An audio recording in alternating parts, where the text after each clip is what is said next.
Remember the Alamo. The first Europeans in the American Southwest were Spanish explorers and conquerors. They were followed by religious orders that set up missions to Christianize the Indians. One of these missions was San Antonio de Valero. It was founded in 1718 in what is now San Antonio, Texas. Later, the mission structure became known as the Alamo. In 1821, Moses Austin had persuaded the Spanish authorities to give him a charter to settle 200,000 acres in Texas. The elder Austin died shortly after this. 5 weeks later, his son Stephen Austin traveled to San Antonio to have this charter confirmed by the Spanish governor. In 1822, Austin led 150 settlers into Texas. When Austin learned afterwards that Mexico was now independent of Spain, he journeyed to Mexico City to have his charter reconfirmed. The Mexicans appointed Austin regional administrator for his colony. Texas grew rapidly. Cotton farming and cattle ranching were profitable and attracted American settlers. By 1830, there were 16,000 Americans in Texas, 4 times the Spanish-Mexican population. Sam Houston had been a successful soldier and politician. He was a friend and supporter of President Andrew Jackson. However, personal problems and political difficulties led him to leave the USA for Texas. Meanwhile, the struggle for control of Mexico had been won in 1833 by Santa Anna. However, the independent thinking of the Texans infuriated Santa Anna. He had Stephen Austin thrown in jail and sent an army into Texas. Austin was released from jail in time to organize the defense of Texas. The Mexican army was besieged inside the Alamo, and after fierce fighting, surrendered. The Mexicans were allowed to go home. Sam Houston was now elected the state's supreme commander. Not long after this, Santa Anna approached Texas with an army of 6,000 men. Houston decided not to meet Santa Anna in open battle, but to wait for an advantage. He sent frontiersman Jim Bowie to the Alamo. Bowie's orders were to leave San Antonio and destroy the Alamo. When Bowie arrived, however, Texas volunteers were preparing the Alamo for a siege. Bowie and his men pitched in to help. Other volunteers came. The fiery William Travis arrived with 25 men. Then the famous frontiersman, Davy Crockett, came with a dozen Tennessee sharpshooters. When Santa Anna attacked, there were 183 Americans inside the fort. Santa Anna brought up cannon to bombard the Alamo. As the walls began to crumble, 4,000 Mexicans attacked from all 4 sides. The Mexicans overcame all resistance because of their large numbers, but they suffered very heavy losses. All the American defenders were killed. While the battle was raging, the Texans back at the colony declared their independence from Mexico. Sam Houston now gathered men to fight the Mexican army. At first, he retreated while waiting for a suitable opportunity. When Santa Anna's rapid advance left the bulk of the Mexican army behind, Houston prepared to fight. Santa Anna's advance troops moved into swampy land by the San Jacinto River. Houston's men attacked while the Mexicans were having their midday siesta. Their battle cry was, "Remember the Alamo!" The battle was soon over. Many Mexicans were killed, but only a couple of Texans were killed. Santa Anna was a prisoner. Santa Anna readily agreed now to recognize Texas as an independent republic. 90 years later, in 1845, Texas became the 28th state of the USA. Gribio. Saint Francis of Assisi, who lived in Italy in the early 13th century, was known for his love of animals. He was the first person who celebrated the birth of Jesus by gathering live animals around a manger. He often talked to the birds as he traveled along. Sometimes the birds would fly down and sit on his head, shoulders, knees, and arms. But the best-known animal story concerns Saint Francis and the wolf of Gribio. Saint Francis was known for his humility and his unwillingness to hurt anyone. Once, when one of his followers spoke harshly to some bandits, Saint Francis told the man to run after the bandits and apologize. In the same way, Saint Francis thought of animals as his brothers and sisters. Once when he was warned about some dangerous wolves, he replied that he had never harmed Brother Wolf and didn't expect the wolf to harm him. While St. Francis was staying in the hill town of Gribio, he heard about a large, fierce wolf. The townspeople were terrified of this wolf and had eaten both domestic animals and humans. St. Francis decided to help the people and went out to talk to the wolf. The people watched in horror as the wolf came running to attack St. Francis. But the saint made the sign of the cross. Then he said to the wolf that, in the name of Jesus, it should stop hurting people. The wolf then lay down at St. Francis's feet. St. Francis addressed a little sermon to the wolf. He recounted all the terrible things that the wolf had done, but he added that he wanted to make peace between the wolf and the townspeople. The wolf nodded its head in approval. In return for the wolf's agreement to keep the peace, St. Francis promised him that he would arrange for the townspeople to feed him.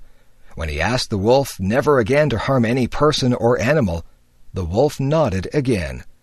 Then the wolf put out its paw as a sign that it would keep its promise. The wolf walked beside St. Francis back into Gribio. When a crowd assembled, the saint preached to them about how God had allowed the wolf to terrify them because of their sins. He told them to repent, and God would forgive them. Then he spoke of the promise that the wolf had made, and what he had promised the wolf in return. The people agreed to feed the wolf regularly, and the wolf again indicated that it would not hurt anyone. Again, it put its paw in St. Francis's hand. The wolf and the people kept the agreement. 2 years later, the wolf died. The people remembered how it no longer hurt anyone, and that not a single dog ever barked at it. The townspeople of Gribio lamented its death. Whenever it went through town, it had reminded them of the virtues and holiness of St. Francis. Summertime. In North America, July and August are holiday months. Most schools and colleges are not in session then. Families look for activities to keep the children amused. Although not all workers get a full 2 months of holidays, most people take a holiday in the summer. The summer begins with a national holiday. In Canada, July 1st is Canada Day. In the USA, July 4th is Independence Day. A lot of families are soon on the road. Some travel to cottages by the lake. Some go sightseeing or camping. In Canada especially, the summers are short, so people try to make the most of them. In much of Canada and parts of the northern USA are woodlands dotted with lakes. These regions of rocks, rivers, pine trees, and wild animals are not usually suitable for farming. However, they are ideal places to spend a summer holiday. They are far from the cities. The woods are quiet and peaceful. People fish, go boating or swimming, have barbecues outside, or play outdoor sports. Some people spend their whole summer at the cottage. Others go for a week or two. City people who don't have a cottage like to go to parks and swimming pools in the city. If they are near a lake or ocean, they may go there for the day. Many museums, libraries, and art galleries have programs for children in the summer. Swimming is probably the favorite summer sport. It feels wonderful on a very hot day to jump into the cool water. Swimming is also excellent exercise.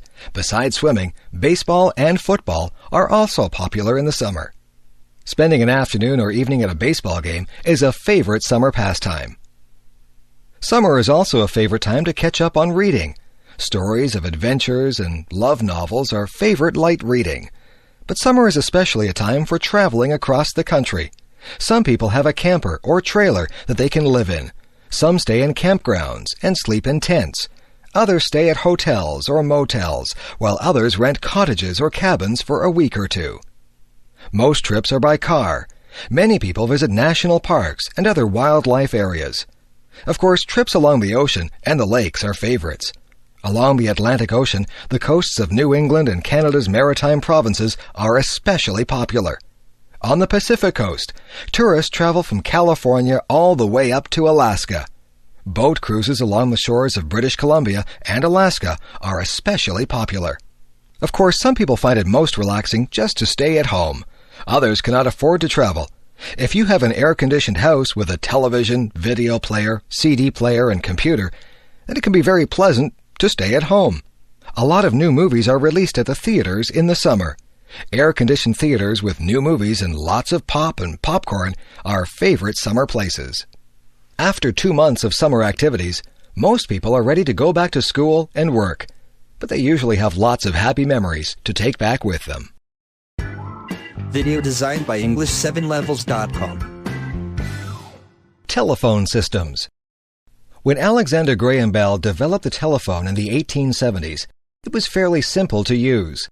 You talked into the mouthpiece and then held it to your ear to listen. For a century or so, using the telephone meant either contacting the operator to dial a number or dialing yourself. After that, all you had to do was talk or listen. Nowadays, the telephone has become a very complex instrument. It rivals the computer as to the number of possible uses.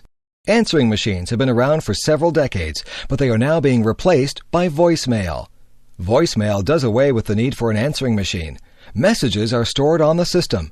That means it's possible to forward the message to someone else's phone or transfer the call to a more convenient phone of your own.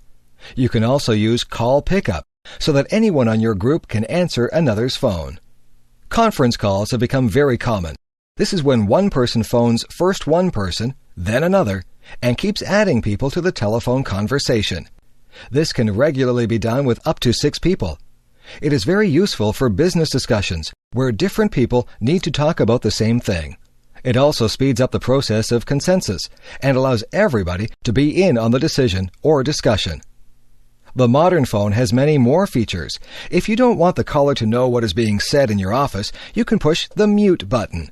If you want to hang up without putting the receiver down, press goodbye. If you don't want to receive calls, just forward them all into your voicemail. Newer phones will indicate when you have voicemail messages. If you have trouble with these features, an automatic voice will tell you your options. This help system is built into the telephone. For example, the help voice will tell you how to set up a distribution list so that you can send the same voice message to a number of people. It will also tell you how to send a message directly into someone's voicemail.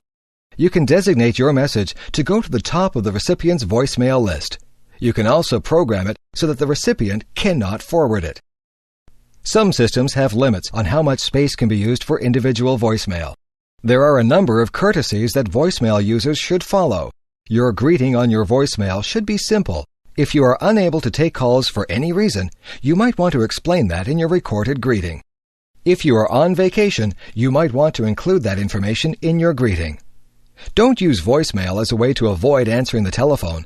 Some people use voicemail to screen calls. This can be annoying to someone who can never contact you directly. Check your messages regularly and reply to them promptly. Enjoy the telecommunications revolution. Texas. The state of Texas is famous for having the biggest and best of everything. Before Alaska became a state, Texas was the largest American state. It was also famous for its huge cattle ranches. Cotton is a major crop, but much of the wealth comes from oil and gas. People think of Texans as being wealthy because there have been lots of cattle and oil millionaires. In the late 19th century, Texas cattlemen used to drive their herds north to Kansas. There, a train to the east shipped the cows. Eventually, the railroad came to Texas, and the great cattle drive stopped. By then, many Texans owned large ranches and were quite wealthy. In the 20th century, oil has made many Texans wealthy. Oil refining has led to chemical industries and synthetic products. Most Texans now live in cities. Many oil companies have their headquarters in Dallas. Other large manufacturing cities are Houston, Corpus Christi, Fort Worth, and Austin, which is the capital of Texas. Several cities such as San Antonio and El Paso have a strong Spanish influence. This dates back to the first Spanish visitors in the 16th century. The old mission at San Antonio is famous as the Alamo, where an important battle for Texas independence was fought. Texas is a huge area with mountains, deserts, prairies, rivers, and islands. The rugged beauty of its grasslands and deserts attracts many tourists. For a state that is mostly dry, Texas has a remarkable variety of wildflowers in the spring. Its animals and birds differ from other parts of the USA. Texas has the armored insect eater, the armadillo, the swift-running bird, the roadrunner, prairie dogs, jackrabbits, kangaroo rats, wild pigs, horned lizards, and 100 species of snakes. As might be expected also, it has many beautiful kinds of cacti and other desert plants. At its largest, Texas is more than 600 miles wide by 600 miles long. Such a large area develops a distinct culture of its own, and Texans are widely recognized by their accent and manner of speaking, their attitudes and interests, and their sense of independence and self-reliance. Texas is also known for its beautiful women, who regularly win national beauty contests. Its men have a reputation for being rugged, for not talking more than they have to, and for being straightforward and honest. Although many people think of cowboys and Indians when they think of Texas, it is a center for high-tech industries. The American Space Program has its headquarters in Houston, and Mission Control Center is there. Texas is also an important manufacturer of computers and other high-tech products. Oil production is still important in Texas, but it ranks third as a source of revenue behind manufacturing and tourism.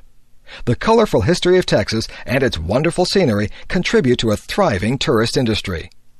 Texas is also an important business and financial area. Yes, even though times have changed, Texans proudly maintain that their state still has the biggest and best of everything. The Ford Pinto case.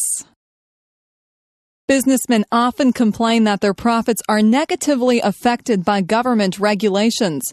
On the other hand, history has proven that it is necessary to regulate business in at least one area: public safety.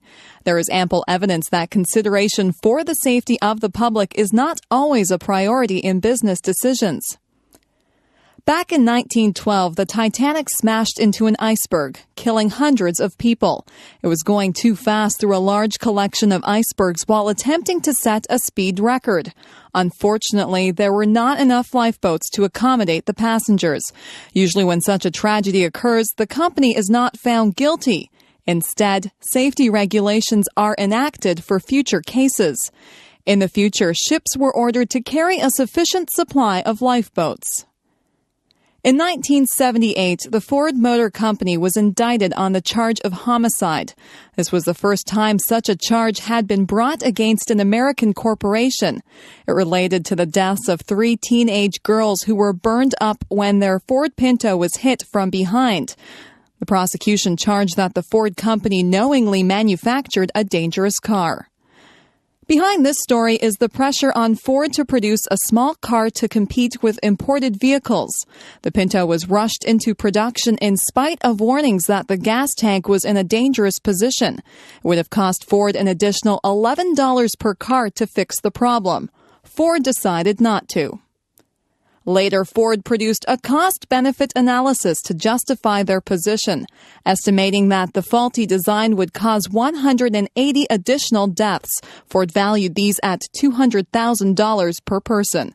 This cost was far less than equipping 12.5 million vehicles with $11 protectors, so Ford felt that they had made the right decision.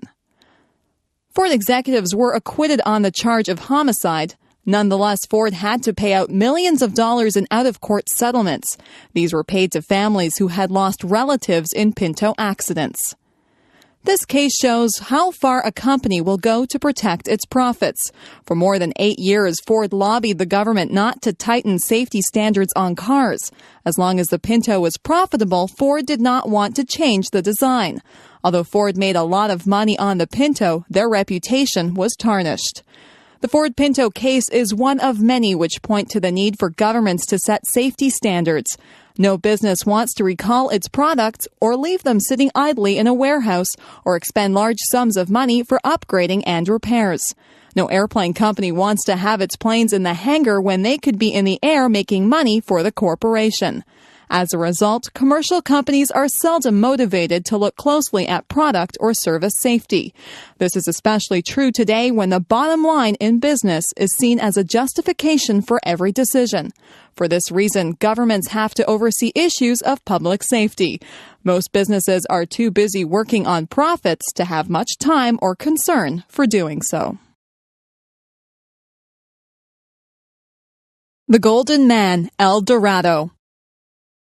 When Christopher Columbus sailed west from Spain in 1492, he was trying to reach the Spice Islands, which today are called Indonesia. Spices were very scarce and valuable in Europe at this time. No one knew that two vast oceans and the American continents lay between Europe and Asia. Columbus did not find spices in America, but he did bring home some gold trinkets. The American Indians wore these as jewelry. Gold, not spices, was to become the biggest motive for exploration. Expeditions into the interior of the Americas were very costly and very risky.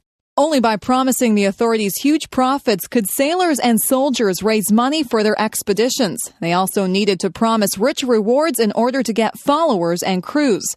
If a leader returned to Europe without gold and jewels, he might end up in jail. No wonder the Spanish conquerors were always searching for gold.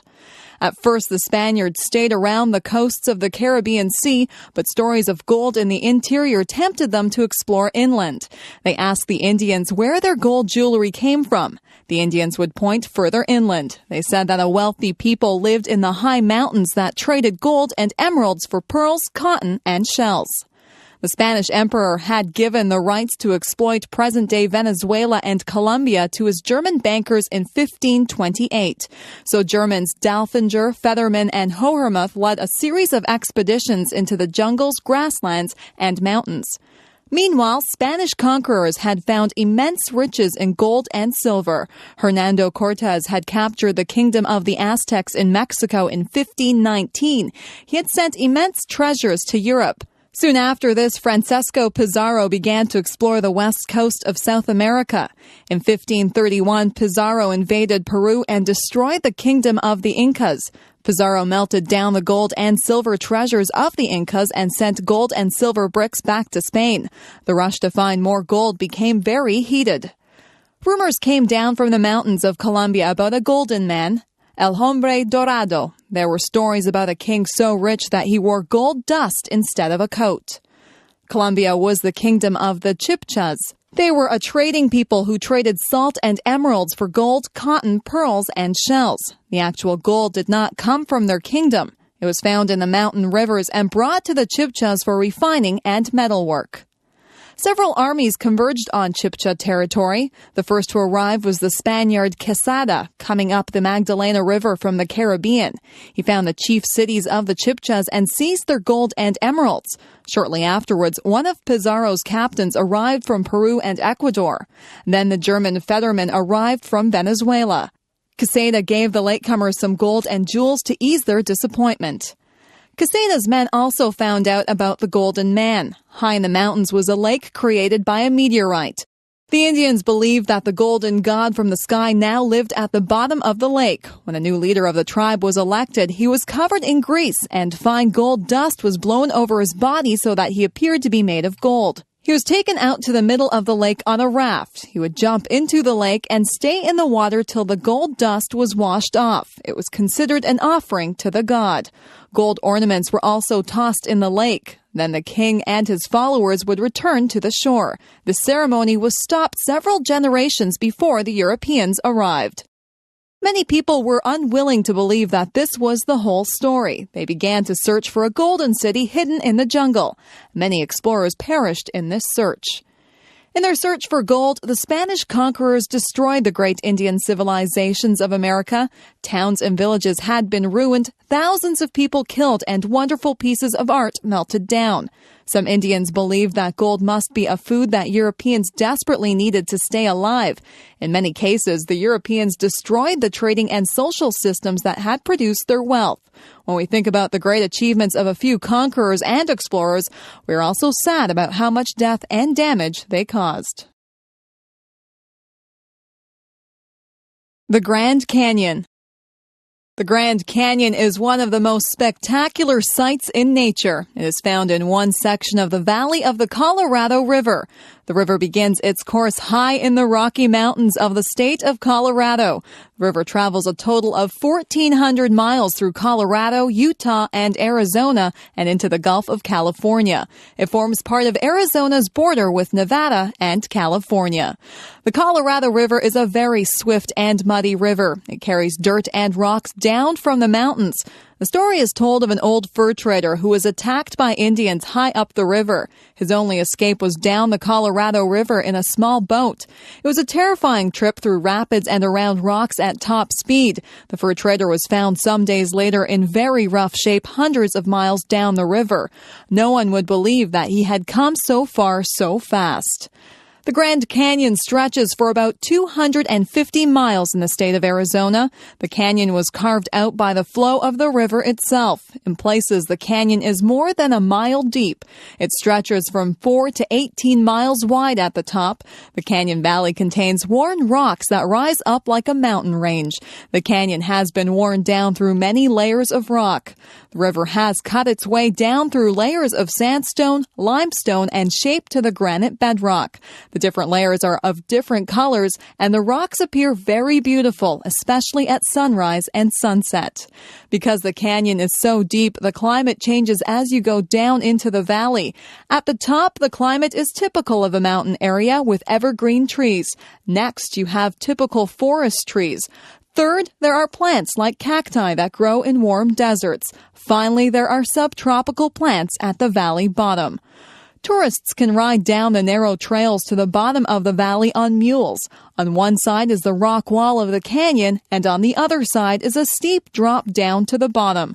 Tourists have to trust their guide and the mule that they are riding to get them down safely. The trails zigzag back and forth, and the tourist going down travels much more than a mile.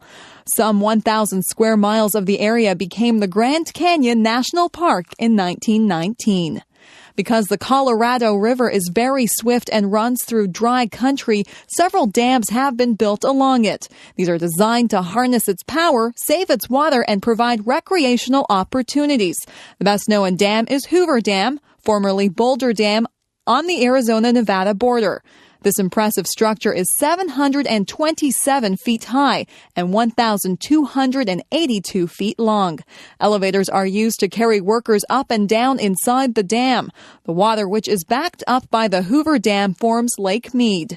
Lake Mead is used to irrigate nearby land as well as for boating and fishing. The dam itself is a major source of electric power for this section of the country. Visitors to the Grand Canyon are often filled with awe by the size and beauty of the canyon. People seem very small in comparison to the immense cliffs, valleys, and the mighty river. The Niagara Parks Commission. Niagara Falls, Canada became a major tourist attraction in the mid-1830s. By this time, roads, canals, and railways were able to bring people from urban centers like New York and Boston. However, the chance for big profits attracted dishonest businessmen. One hotel in the 1860s was popularly known as the Cave of the 40 Thieves. There were many complaints from tourists about tricks that were used to get their money. Some businessmen tried to put up fences around the falls so that all visitors would have to pay them to see the falls. In time, these complaints reached the ears of important people. In 1873, Lord Dufferin, the Governor-General of Canada, proposed that the government buy all the land around the falls. On the American side, New York State bought 412 acres around the American Rainbow Falls in 1885. In the same year, land was bought near the Canadian Horseshoe Falls and named Queen Victoria Park. A commission was formed to obtain control of all land along the Niagara River. This was made easier because a narrow strip along the river was already government land. However, the commission wanted to preserve all the beautiful scenery along the river and near the falls for the general public. The first commissioner of the park was Sir Kazimierz Gzowski, a distinguished engineer of Polish birth. Before the Queen Victoria Park Commission began to buy up land besides the falls, tourists had to pay for everything. There were no public washrooms, no drinking fountains, and no safety barriers around the falls. As a result, it was not uncommon for tourists crowding close to the falls or hypnotized by the flow of the river to step too close and fall in. The commission took care of these problems and also set up parks and picnic areas. In 1927, the commission's name was changed to the Niagara Parks Commission. It now supervises numerous attractions and parks from Niagara-on-the-Lake on Lake Ontario down to Fort Erie on Lake Erie. Each section of the 56-kilometer stretch of Niagara Parks has its own places of interest. These are joined by the Niagara Parkway, a road that runs the whole length of the river. Sir Winston Churchill called the Parkway the prettiest Sunday afternoon drive in the world. The Niagara Parks Commission operates restaurants, parks and gardens, rides, museums and historic houses, golf courses, native sites and gift shops. Near the falls are restaurants, parks, greenhouses, the journey behind the falls, and the Maid of the Mist boat ride. North of the falls at Niagara Gorge are the Spanish Arrow car ride and the Great Gorge Adventure. The Commission also operates a school of horticulture with large gardens. Queenston Heights is a park commemorating one of Canada's heroes, General Isaac Brock. In nearby Queenston are historic houses connected with two other important Canadians, Laura Secord and William Lyon Mackenzie. The Commission also operates two historic forts dating from the War of 1812, Fort George and Old Fort Erie. The Niagara Parks Commission has played a major role in making Niagara Falls and the Niagara River one of the leading tourist areas in the world. The Commission shows how governments can work to make visits to natural wonders like Niagara Falls a good experience for the general public. The Welland Canal. Before railways and automobiles became common, transporting goods over long distances was a difficult chore. In early North America, roads were often bad or non-existent. In the winter, snow and cold weather made travel difficult. Frontier farmers had trouble selling their crops because it was hard to get them to the cities. Often rivers and lakes were the best ways to travel. Fur traders carried their furs and other supplies in canoes, but even large canoes were not big enough to hold a shipment of wheat. Rapids and waterfalls meant that goods had to be taken out of the canoe and carried to the next body of calm water. One way to improve water transportation was to build a canal. In New York State, Governor DeWitt Clinton had constructed the Erie Canal from the Niagara River to the Hudson River soon after the War of 1812. Because relations between the United States and Canada were still not very friendly, this was another reason to build a canal on the Canadian side. Canals could be used to move supplies and troops during wartime.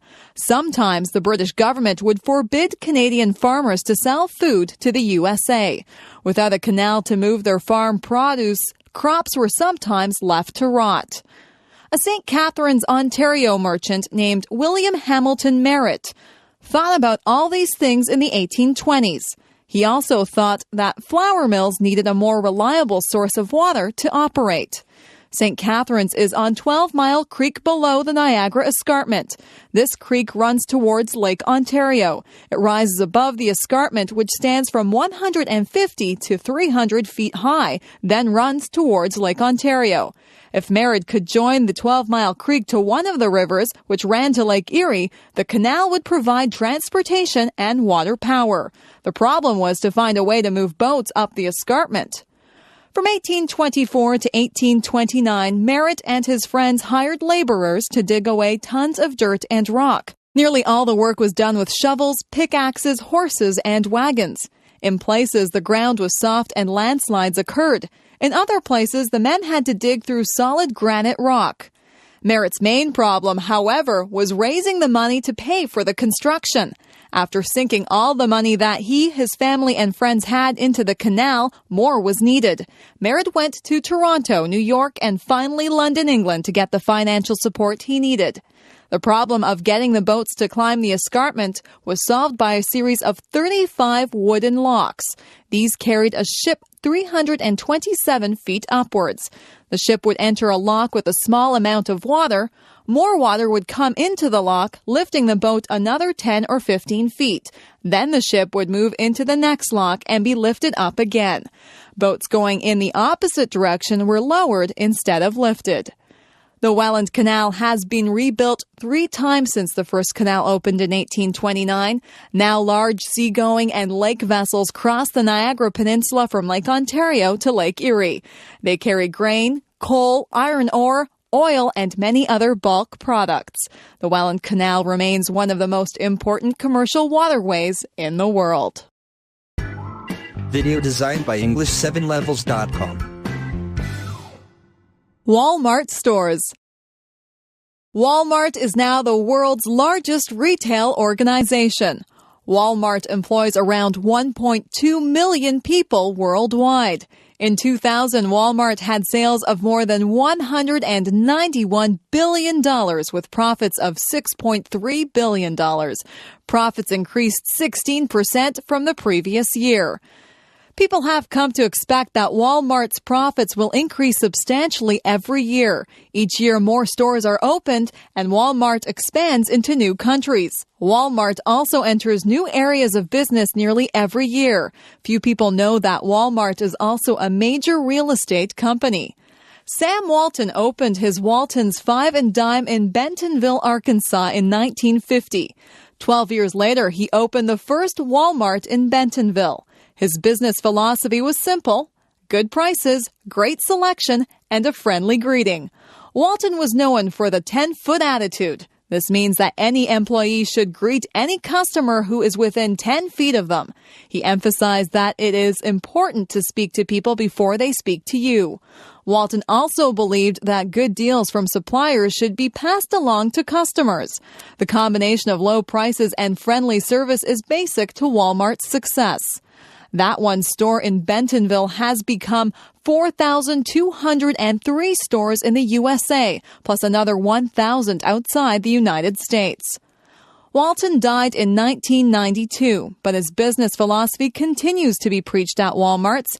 Each store has greeters who meet the customers at the door and deal with any special needs they have. Having greeters gives the effect of having more service clerks than Walmart really has. Compared to some other department stores, Walmart has relatively fewer employees.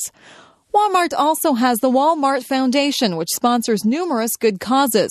Among their programs are high school scholarships, fundraising for local hospitals and sick children, environmental concerns, and community matching grant outreach.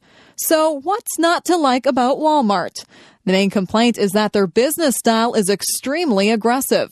Walmart's attitudes towards manufacturers and suppliers are, you do it our way, or we won't do business with you. This puts Walmart at an advantage over smaller retailers who don't have the same retailing power. Walmart has been known to demand that its suppliers provide products at discount for Walmart store openings, levy fines for shipment errors, tell manufacturers what products, styles, and colors to make, etc. Walmart expects product delivery in 2 days and expects manufacturers to cooperate with its promotional and retailing strategies. In effect, any company that works with Walmart becomes one of their employees. Any company which so dominates one area of the market will have a lot of power. So far, Walmart has been successful in getting what it wants and providing customers with what they want. Yellowstone National Park. The Rocky Mountains of North America are quite old. Even though they were very volcanic millions of years ago, only a couple were still active today. In Yellowstone National Park, however, there is a large area of land which indicates recent volcanic activity. This area contains hot springs, geysers, and mud springs. Hot springs, like geysers, are caused by underground water being heated by hot rocks down in the earth. This hot water is then forced to the surface. When the surface rock is soft or porous, then the hot water bubbles up like a spring. When the surface rock is hard, then the hot water shoots up through any hole in the rock that it can find. These spurts of hot water are called geysers. Yellowstone also contains mud pots or mud springs. These happen when the hot water is turned to steam and the steam carries mud and clay to the surface. Yellowstone Park is high up in the Rocky Mountains of Wyoming. Very few white people went there until the 1860s. It is said that Indians avoided the area because they thought that evil spirits lived there. In 1869, 3 men from Montana decided to explore this remote area. They were very impressed with its natural wonders and talked about it to others. 2 other exploring expeditions followed in the next 2 years. These visitors were so enthusiastic about the beauty and majesty of Yellowstone that they asked that it be made a national park. At that time, there was no national park system in America. Nonetheless, in 1872, the American government agreed to set aside these lands as a public park. Why were the early visitors to Yellowstone so impressed? First, the scenery is spectacular. The Yellowstone River has created its own Grand Canyon through years of eroding its rocky banks. It is the yellow color of these canyon walls that gave Yellowstone its name. The area has many waterfalls, including the 308-foot-high lower falls in the Yellowstone River. There are many beautiful lakes, and the largest is Yellowstone Lake. The area is rich in wildlife. Among the mammals are black bears, grizzly bears, elk, moose, mule deer, bison, bighorn sheep, coyotes, pronghorn antelope, beaver, and wolves.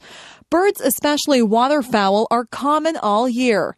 These include the trumpeter swan, blue heron, cormorants, bald eagles, osprey, pelicans, Canada geese, and many kinds of ducks. Sport fish are also plentiful. About 80% of the forest consists of lodgepole pine, but there are many other evergreens. Wildflowers are numerous and varied. But the chief attractions are the geysers and hot springs. They occur in what was a very volcanic area 1 million years or so ago. Here, hot molten lava from the center of the Earth has remained close to the surface of the Earth. This lava heats the surface rocks, which in turn heats the underground water.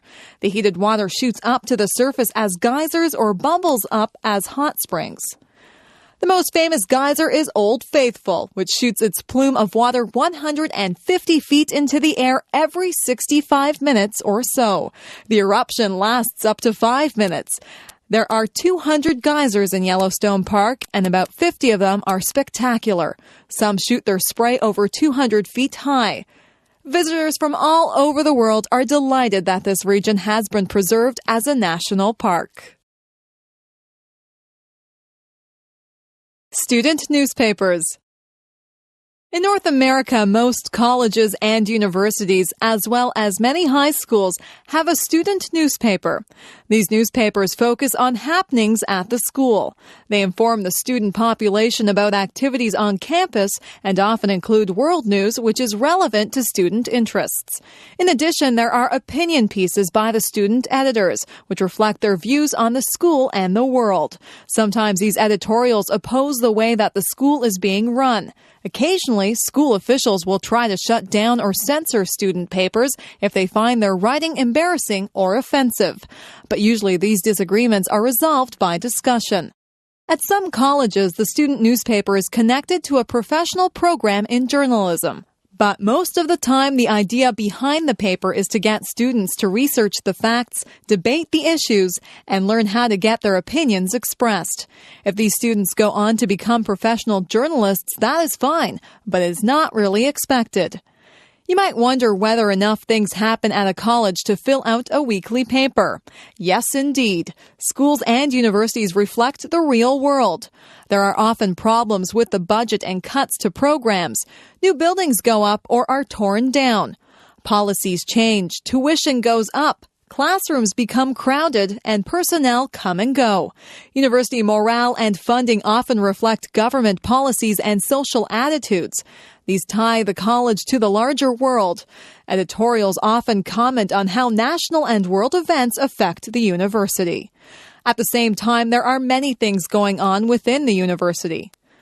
Construction disturbs classes, offices are broken into, computers are stolen, accidents happen in the parking lot, students die on the roads during the holidays, sports teams win or lose, graduation takes place, students and instructors win awards, plays are put on, distinguished visitors speak, rock bands are in concert.